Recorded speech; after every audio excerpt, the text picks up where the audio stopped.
김대영 국방안보포럼 연구위원 그리고 김주환 YTN 정치안보 선임기자 나와 있습니다. 안녕하십니까? 네, 안녕하십니까? 네.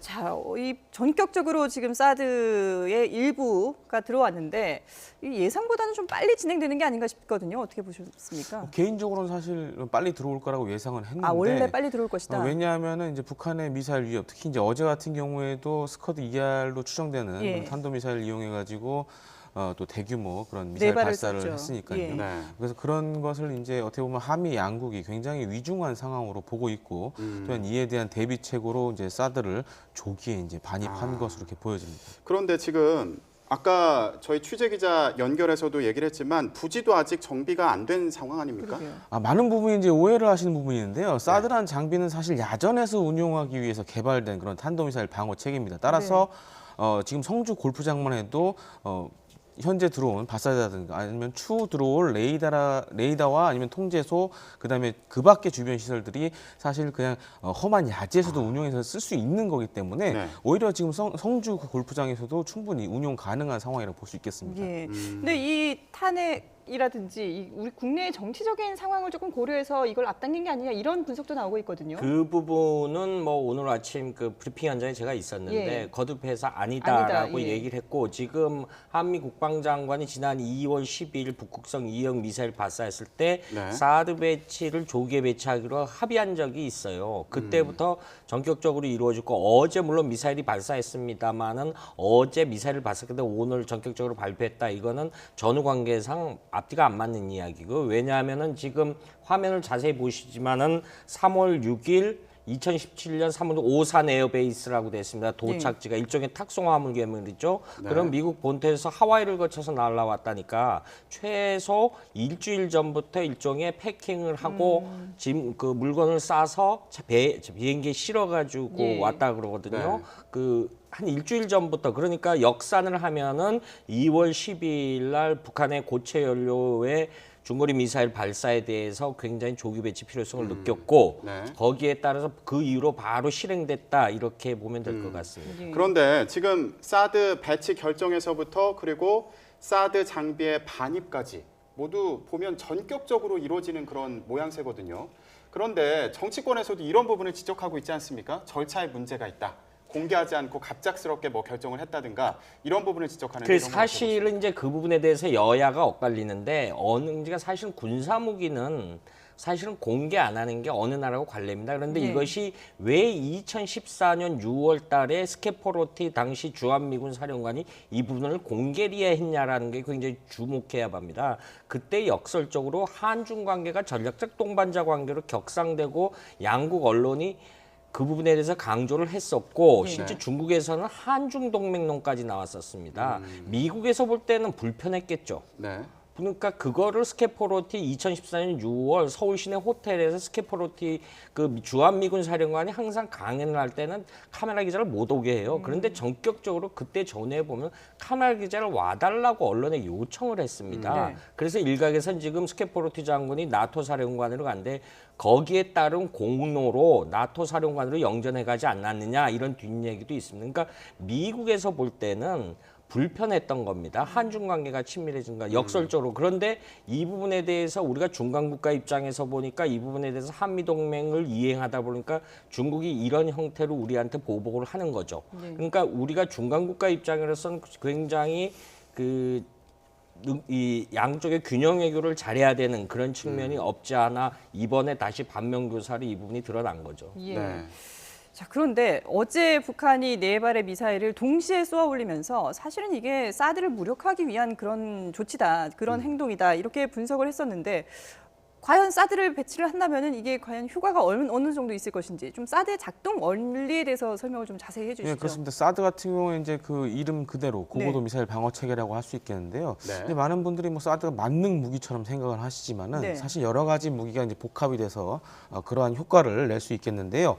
이제 뭐 그래픽으로 보시면 아시겠지만은 우선은 그 레이더로 적 미사일 탐지한 이후에 네. 그 발사대에 있는 요격 미사일을 발사하는 체계로 이렇게 구성이 됩니다. 예. 특히 이제 가장 중요한 것은 사거리가 200km에 달하고 또한 네. 최대 고도는 150km에 달하기 때문에 예. 그만큼 패트리어트보다 높은 고도에서 북한의 미사일을 먼저 요격하고 그만큼 수를 줄일 수 있는 그런 예. 장점을 가지고 있습니다. 네. 특히 또 하나 주목해야 될 것이 김정남 살인 사건에서 암살 사건에서도 동원됐던 VX 가스와 같은 이런 대량 살상 무기를 탑재한 북한의 미사일 탄두를 직접 요격하는 방식을 사용하는데요. 네. 특히 이제 이런 뭐 화학 탄두를 가진 미사일들의 가장 큰 문제점이 뭐냐면은 2차 피해가 발생하는 문제가 있습니다. 예를 들어서 요격엔 성공했지만은 잔해들이 떨어져 또 한 번 이렇게 지상에 오염이 가는 수가 있는데요. 네. 반면에 사드는 이 직접 충돌 방식을 사용해서 이러한 탄두를 직접 충돌에 갈아버리는 그런 능력을 가지고 있기 때문에 어떻게 보면 한반도 특히 이제 면적이 잡은 한반도 상황에서는 네. 유효한 그런 탄도미사일 방어 체계라고 할 수 네, 있겠습니다. 지금 장점에 대해서 이제 말씀을 개략적으로 해주셨는데 지금 저희가 보여드리는 화면이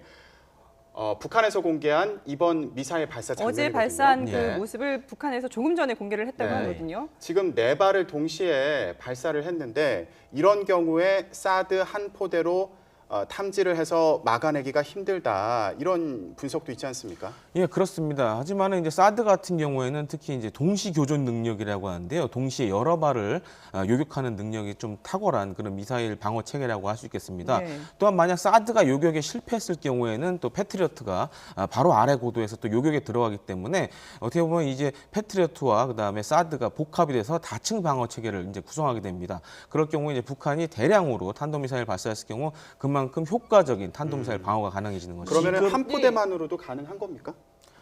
한 포대로 뭐 완전하게 가능하다라고 얘기하기는 쉽지 않지만은 현재 상황에서는 그나마 이 한 포대가 있기 때문에 어떻게 보면 북한의 그런 탄도미사일 효과적으로 요격할 수 있고요. 또한 유사시가 되면은 또 미국의 전략 자산들이 전개를 합니다.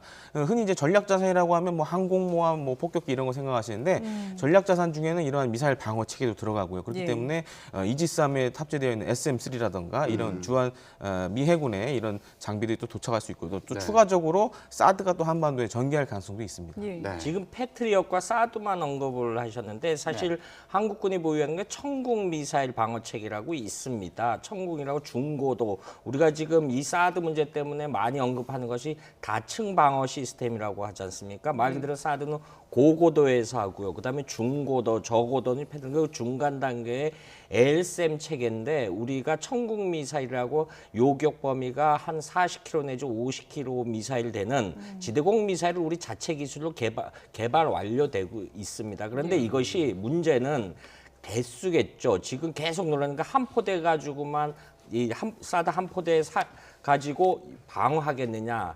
이 개념 설정이 굉장히 단순하다 보면 좀 곤란한 면이 없지 않아 있고요. 그러니까 결국은 이 청궁 미사일 체계도 굉장히 우리가 지금 2020년 중반까지 중고도 미사일 방어 체계를 완성하려고 하는 입장에 있거든요. 결국은 네. 두 가지 문제가 따르는 거죠. 결국은 국방 예산의 비용 문제와 네. 시기 문제입니다. 네. 이런 부분에 대한 국민들의 어떤 총의가 마련된다면은 우리의 기술력으로도 얼마든지 이걸 앞당길 수 있고 지금 제가 말씀드린 청궁 미사일 중고도 방어 체계는 사드보다 성능이 뛰어나다라고 하는 러시아의 트리움프라는 S-400 이 지대공 미사일 방어 체계에서는 그 기술력을 우리가 이용을 해서 하는 거거든요. 네. 그러니까 너무 이렇게 사드가 없으면 한반도가 마치 북한의 유사시 북한의 공격으로부터 무방비 상태다라는 개념 설정은 시각 교정이 필요하다 이렇게 설명드립니다. 그러니까 좀 더 네. 첨언하자면은 이제 기자님 말씀하셨지만은 우리는 또 우리 독자적으로 한국형 미사일 방어 체계를 또 진행 중에 있고요. 네. 특히 이제 뭐 청궁 얘기하셨지만 청궁 개량형, 청궁 PIP 같은 경우에는 이제 탄도미사일 요격 능력을 갖추게 되고요. 이밖에 현재 개발 중인 장거리 대공 미사일이라고 하는 LSM도 사실 탄도미사일 요격 체계를 갖게 됩니다. 그렇기 때문에 사드 같은 경우에는 우리가 추진 중인 사실 이 한국형 미사일 방어 체계보다 높은 고도에서 요격을 할 수 있기 때문에 예. 그만큼 이 두 가지가 섞이게 되면 굉장한 시너지 효과를 발휘할 수 있다는 점이죠. 예. 그러니까 두 분이 말씀하신 것처럼 사드뿐만 아니라 다양한 무기 체계를 갖춰놓고 우리는 대비를 철저히 하고 있다라는 말씀이신데 네. 북한에서는 어제 이렇게 미사일 발사를 하고 나서 누구도 우리를 막을 수 없다 이런 걸 과시하기 위한 그런 모습을 보였다라고 이렇게 국정원도 보고를 하지 않았습니까? 네, 이게 지금 좀 잘못된 판단이라고 봐야 되거든요. 잘못된 판단보다 역설적으로 김정은 입장에선 초조하고 불안하다라고 불안하다. 보게 예. 되겠죠. 그러면 지금 트럼프와의 관계를 어떻게 맺을 것이냐 이것도 북한으로서는 숙제일 텐데 지금과 같은 상황 어떤 영향을 미칠 거라고 보십니까? 그러니까 어제 발사에 좀 주목해야 될 부분이 오전만 하더라도 북한이 대륙간 탄도미사일 발사한 거 아니냐 이런 추정들을 많이 했거든요. 네. 하지만 이제 북한도 어떻게 보면은 대륙간 탄도미사일을 발사했을 경우 사실상 미 정부는 얘기는 하지는 않고 있지만 미국의 많은 전문가들 사이에서 북한의 대륙간 탄도미사일 발사는 어떻게 보면 데드라인을 넘는 거거든요. 네. 그럴 경우는 미국 입장에서도 더 이상 뭐 대화라든가 유화책으로는 안 된다라는 생각 가질 수밖에 없고요. 특히 그러게 되면 뭐 예방 타결이라든지 네. 여러 가지 그야말로 군사적인 수단을 검토할 수밖에 네. 없기 때문에 어떻게 보면 어제 북한의 발사도 굉장히 신중한 가운데서 이루어진 걸로 이렇게 그런데 판단됩니다. 발사 이후에 주한 그 일본에 있는 주일 미군 기지를 목표로 한 것이다라고 이렇게 또 공개적으로 밝히지 않았습니까? 이 부분도 좀 도를 넘어선 게 아닌가 싶기도 한데요. 사실 이제 북한의 입장에서 유사시가 되면은 주일 미군 기지도 타격 대상에 들어갑니다. 네. 가장 큰 이유가 대부분의 주일 미군 기지가 유사시에 한반도 전쟁 유사시에 우리 한반도 전역을 지원하는 그런 역할을 맡고 있고요. 특히 이제 유엔사에 관련된 그런 후방 기지들이기 때문에 네. 굉장한 중요성을 갖고 있습니다. 그렇기 때문에 북한이 그동안 사거리가 1,000km가 넘는 탄도미사일을 개발한 것도 네. 사실 그런 목적인데요. 이런 걸 보여줌으로써 북한으로서는 미국과 일본을 압박하려는 그런 의도도 포함되어 있다고 보여집니다. 지금 북한 김정은 정권을 보면 지금 이번에 이 선택이 미국에 대해서는 어떻게 선을 좀 지키면서 동시에 사드 무용론을 제기해서 중국 정부를 지지하기 위한 거 아니냐 이런 분석도 있는데 어떻게 보세요? 그렇죠. 지금 국정원이 오늘 보고됐습니다. 북한의 가장 이런 핵무기나 그 대량살 쌍무기를 고도화시킨 이유 중에 하나는 김정은의 체제 보장입니다. 체제 보장을 해줄 수 있는 지구상의 유일한 나라는 미국이라고 보는 겁니다. 북한에 있어서 중국은 체제 생존을 위한 수단, 뭐 석유라든가 이런 수단이 필요한 거지 실제 모든 조건에 있어서 체제 보장할 수 있는 나라는 미국이라고 보는 거기 때문에 이 수단을 해서 우리가 안 할 테니까 네. 뭐 평화협정 체결을 해달라든가 우리의 체제 보장을 할 수 있는 걸 문서화해달라든가 이런 형태의 사실 속내가 달려 있는 거거든요. 예. 그래서 이번에도 이른바 레드라인을 넘지 않았다라고 볼 수 있거든요. 예. 그러니까 역시 그런데 문제는 두 가지 딜레마가 발생할 수 있죠. 뭐냐면은 우리가 지금 북한을 압박한 데서 세컨드리 보이콧 얘기가 나지 않습니까? 그런데 이거의 전제는 미중 간의 관계가 좋아야 됩니다. 과거 2000년도 방코 델타 아시아 은행처럼. 그런데 미중 간의 관계가 굉장히 안 좋아요. 그러니까 역설적으로 이 세컨드리 보이콧에 대한 압박 효과가 그만큼 없어진다는 거죠. 왜냐하면 중국의 기업들을 통해서 해야 되니까.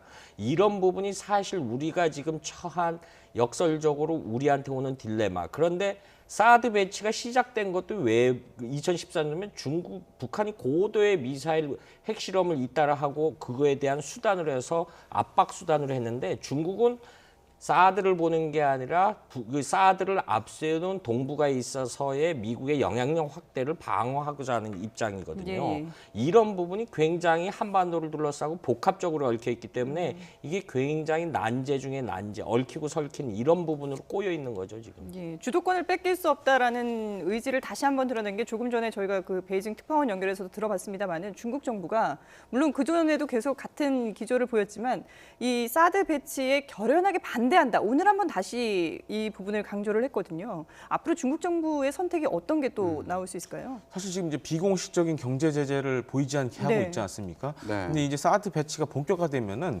여러 가지 옵션이 사실 있습니다. 외교적이라든지 아니면 군사적인 옵션. 그러니까 최악의 상황은 사실 군사적 옵션이거든요. 네. 이제는 사실 우리가 그런 것까지도 생각을 해봐야 됩니다. 왜냐하면 중국 입장에서 특히 이제 시진핑 주석도 그렇고 외교부, 국방부 할 것 없이 그동안 다 반대 성명을 했습니다. 네. 그런 상황에서 만약에 상황을 180도로 바꿔서 찬성할 수는 없는 그런 네. 분위기가 있거든요. 그랬을 경우에 또 중국 내에서도 말이 많이 나올 수가 있고요. 예. 그렇기 때문에 향후 우리가 중국에 대응하는 데 있어서 물론 이제 중국이 격양돼서 감정적으로 나오고 있지만은 거기에 네. 맞춰서 우리도 격양될 필요는 없다고 보입니다. 이성적으로 상황을 판단하고 냉정하게. 예, 냉정하게 판단하고 또 적절한 시점이 되면은 또 네. 한중 간의 대화를 할 수 있는 기회도 마련될 걸로 보여집니다. 지금 중국이 이제 격앙된 상황이다 이런 말씀하셨는데 실제로 북한의 미사일 발사를 두고도 지금 북한과 결을 같이 하는 그런 내용을 보도를 했어요. 이런 건 어떻게 봐야 되죠? 아무래도 현재 입장에서 오죽하면 이제 뭐 중국의 몇몇 전문가 얘기해 보면은 뭐 공식적으로 얘기는 안 하지만은 네. 꼭 사드를 한국이 선택해야겠냐. 차라리 핵무기를 개발하는 게 낫지 않냐라고 할 정도로 네. 그만큼 사드에 대해서 중국이 굉장히 이것이 미국이 자신들을 옥죄는 일종의 수단으로 보고 있고요. 또 가장 큰 문제가 우리나라에 배치된 이후에 예를 들어 일본이 사드를 사고 또한 대만이 사드를 사면은 네. 사실상 중국은 사드에 포위되는 형국이 되고 맙니다. 예. 그렇기 때문에 이 사드 문제는 사실 중국 정부 입장에서 굉장히 중요한 사안이라고 할 수 있겠죠. 지금 예. 비슷한 형태에 있느냐면 중국은 이제 국경이 굉장히 긴 나라고 아주 여러 나라가 있는데 인도가 중국하고 사실은 관계가 안 좋아요. 그런데 작년에 인도가 중국과의 국경계에 현존하는 세계 최고의 초음속 미사일이라는 브라모스 미사일 기지를 100여 개 이상을 공개적으로 배치를 했어요. 이 부분에 대해서는 중국은 말을 안 합니다. 왜? 인도가 강대국이니까, 예. 핵보유국이니까. 그런데 역설적으로 인도가 그 브라모스 그 미사일들을 베트남에 팔기 시작했어요. 베트남도 중국과의 접경국입니다. 남중국해 문제 때문에 사이가 안 좋습니다. 그런데 베트남부까지도 역설적으로 언급을 안 합니다. 중국 네. 입장에서는. 그럼 왜 하필 한국이냐? 지금 굉장히 우리의 약한 고리를 중국의 외교 정책에서 가장 중요시하는 게 그러니까 동맹의 약한 고리를 끊어라라는 중국 외교 전문가들을 세미나에서 말하면 그런 얘기들을 많이 하는 거. 본인들은 한국을 봤다라는 거죠. 역설적으로 외람된 말씀이지만 우리를 좀 업수인 여기는 측면이 굉장히 강하죠. 그러니까 이럴 때에서도 우리가 원칙에 따라서 대응하는 게 올바르다라고 봅니다. 예. 앞서서 그 일본의 사드 배치를 언급을 하셨는데 일본도 지금 사드 도입이 초읽기 들어갔다 이런 분석이 나오고 있지 않습니까? 예, 그렇습니다. 예. 특히 이제 일본 같은 경우에도 이번에 북한 미사일 발사를 통해서 현재 가지고 있는 자신들만의 그 미사일 방어 체계로는 좀 한계가 있다라는 걸 뼈저리게 느끼고 있고요. 네. 그렇기 때문에 보다 높은 고도에서 패트리어트와 같이 이렇게 미사일 요격을 할 수 있는 사드 체계의 도입을 적극적으로 검토하고 있는 상황입니다. 네, 이 부분 좀 김주환 기자한테 물어보고 싶은데 좀 더 쉽게 얘기를 해봤으면 좋겠는데 환경권한대 같은 경우에 지금 트럼프 대통령이랑 전화 통화를 했습니다. 그래서 뭐 사드 배치 등을 강화하겠다 이런 얘기를 나눴다고 하는데 사드 배치를 통해서 북한의 태도 변화를 이끌어낼 수 있다 이렇게 생각을 하는 걸로 보이거든요. 어떻게 보십니까? 지금 현재 북한을 과거의 패턴별을 보면은 우리가 한국 전쟁 이후에 북한에 그러니까 우리가 굉장히 강하게 압박했을 때 한미 동맹을 기조로 압박을 했을 때 북한이 군사 도발이나 이런 형태가 움츠린 경향이 있어요. 그 굉장히 그 통계로 나오는 부분이 있는데 현재 북한을 전격적으로 압박할 수 있는 수단은 경제 제재의 효과는 사실은 5년 이상 지나야지 나타납니다. 근데 역설적으로 경제 제재에 대해서 우리 내부에서도 불편해하는 목소리들이 있지 않습니까? 이 부분에 대해서 극복 대상인데 구체적으로 빠른 효과를 얻기 위해서는 억제입니다. 군사 용어적으로 디터런스라고 하는데 이 공세적 억제를 할 수 있는 현재 수단으로서는 사드밖에 없는 거죠. 현재 무기 체계로서는 제가 물론 러시아제 S-400 트리움프라는 그 무기 체계가 있습니다. 훨씬 뛰어난 건 사실인데 네. 중요한 건 러시아가 그걸 한국에 팔진 않죠. 이런 부분이 때문에 그러니까 굉장히 국제 정책은 현실적인 측면을 봐야 되는 부분이 굉장히 많거든요. 그러니까 굉장히 강하게 합칠 때 좀 더 쉽게 설명을 하면은 수도관이 터져서 물이 나옵니다. 이거를 봉합을 해야 되는데 그냥 테이프 얇은 거로 하면 터져 나오겠죠. 이것이 일종의 도발 형태인데 이걸 강하게 압박을 할 필요가 있는 거죠. 그런 것이 억제 효과입니다. 우리가 먼저 선제적으로 공격을 하려는 게 아니라 네. 북한이 함부로 준동하지 말아라라는 일종의 경고 메시지가 억제입니다. 그 수단이 사드 형태고요. 예. 네. 자, 그런데 어쨌든 지금 현 상황은 북한은 이렇게 해서 이제 계속 무력 도발을 하고 있는 상황이고 중국은 이걸 그대로 방조하면서 우리에게는 사드 보복 조치를 하고 있지 않습니까? 네. 이런 상황에서 우리가 과연 어떤 선택을 할 수 있냐? 일단 우리 정부가 WTO에 제소를 하겠다라고 했지만 이건 장기적으로 봤을 때는 모르겠지만 단기적으로는 별 효과가 없다. 이번에 중국의 경제 보복을 분석이 보면 차이잉원 타이완 정권에 대한 보복 형태하고 좀 다른 측면이 있습니다. 그거는 굉장히 교묘하게 배록했는데 이건 동시다발적인데 이건 역설적으로 중국도 이 상황을 오래 끌고 가고 싶지는 않다. 왜냐하면 우리가 굉장히 중국으로서도 중요한 교육 파트너입니다. 네. 오늘 당장 몇몇 언론이 나왔죠. 중국 수입 물자들 안 받댔고 지금 관광 비자하면 중국 내면 롯데마트 영업정지 시키면 그 직원들이 한국인 직원들이 별로 없습니다. 중국인 네. 직원들이죠. 이런 부분도 중국도 감안할 겁니다. 근데 이런 형태가 중국이 두 가지 형태로 나타납니다. 과거 79년도 개혁개방 이후에 변질된 중화민족주의라고 하는데 경제 협력이 필요할 때는 이런 길거리 시위를 못하게 합니다. 저 일종의 우리식으로 표현하면 관제 데모거든요. 네. 다 중국 공안이 묵인하에 하는 거거든요. 그런데 자기들이 경제적 이익이 없다라고 할 때는 저런 식으로 표출을 합니다. 그런데 역설적으로 시진핑 주석이 1월에 다보스 포럼에서 뭐라고 얘기했습니까? 우리는 자유무역을 선도하고 이행하고 준수해 나갔다는데 굉장히 이중적 태도를 보이는 거죠. 근데 역시 이 부분에 역시 이 중국 정부도 오래 가지 않을 것이다. 이렇게 개인적으로 전망합니다. 예. 왜 오래 가지 않을 거라고 보신다는 거예요? 지금 모든 걸 급격하게 이루니까 중국이 제가 차이잉원 정권의 그 보복사를 얘기했는데 중국의 그때도 역시 전격적으로 관광을 하지 말라는 게 여행사별로 쿼터가 있지 않습니까? 예. 만 일개 여행사가 220명 하면 이번 달에 19명 보내고 다음 달에 18명. 근데 그게 세월이 지나면 어떻게 됩니까? 굉장히 절반으로 했죠. 이런 식으로 보이지 않게 굉장히 지속적으로 했는데 이건 모든 게 급격하게 이루어진다라는 중국도 거죠. 그만큼 이제 피해를 입을 수밖에 없기 네. 때문에 이 상황을 길게 끌고 갈 수 없을 그리고 것이다라는 조금 더 말씀이신데. 이제 첨언하자면은 만약에 이렇게 중국 내에서 반한 감정 시위가 본격화되면은 네. 저도 이제 중국에서 이제 생활한 경험이 있었는데 당시에 이제 조어도 센카쿠열도 관련돼서 중국 내에서 굉장한 반일 시위가 일어났습니다. 근데 어느 순간이 됐을 때 중국 정부가 제지를 했거든요. 이게 단순히 반일 감정이 아니라 여기서 사회 불만이 같이 표출되면은 굉장히 중국 사회가 흔들릴 수밖에 네네. 없습니다. 그래서 예. 이번 이 반환 시위라든가 아니면 뭐 한국산 물건을 사지 않는다는 것도 중국 정부에서 입장에서는 굉장히 또 컨트롤 잘해야 되는 그런 부분이 있긴 합니다. 예. 그러면, 이달 말에 네. 예, 그 미 국무장관이 지금 한중일 순방을 하지 않습니까? 이게 또 뭔가 계기가 될 수도 있을까요?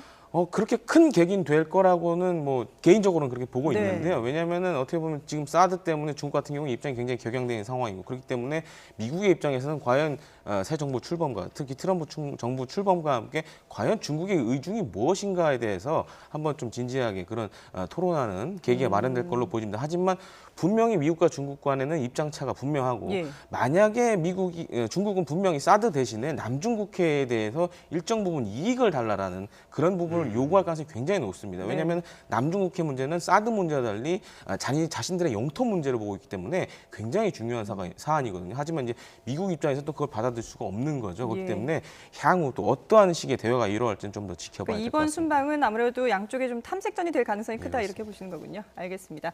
지금까지 김대영 국가안보포럼 연구위원, 김주환 YTN 정치안보 선임기자와 함께했습니다. 고맙습니다.